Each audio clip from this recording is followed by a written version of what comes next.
Miroslav Ivan zo Zilincoch še toho roku odlučil zakúpiť zapuščenú zahradu za Ruským dvorom u Šidu i posaziť ohúrky. Za všetko oni dávajú saveti, pošlu mi na telefon poruku, kedy, s čím, i oni mi poslali chemiju i rasadu. Mi poslali to všetko na ugovor.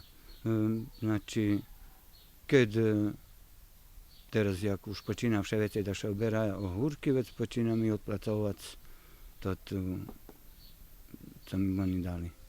Oberáme teraz už po 200-300 kg každý deň. Raz týždňovo zaštita i vecka jeden deň oberáme. Otkupuje še perši tri klasy ohúrkov. Perša klasa 60 mm dlhoký, 20 mm hrubý i košta 102,2 dinári.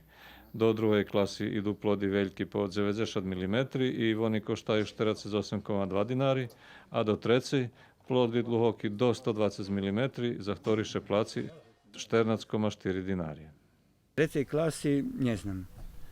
Nemáme veľo, baš evo po računok sme patreli, od kolo 2 tony do teraz, keď sme naoberali ohúrky, da skolo 100 kg, 120 kg trecej klasy.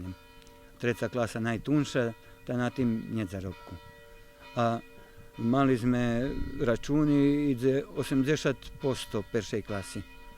To hasen. Dobra i druga klasa, ona u pol ceni jak perša, ali to, ona na kilaži, ta vecka vide isto.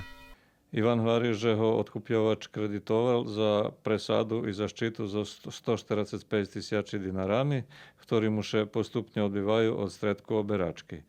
Polovku zarobku dá nadničarom a z druhú polovku je celkom zadovoľný.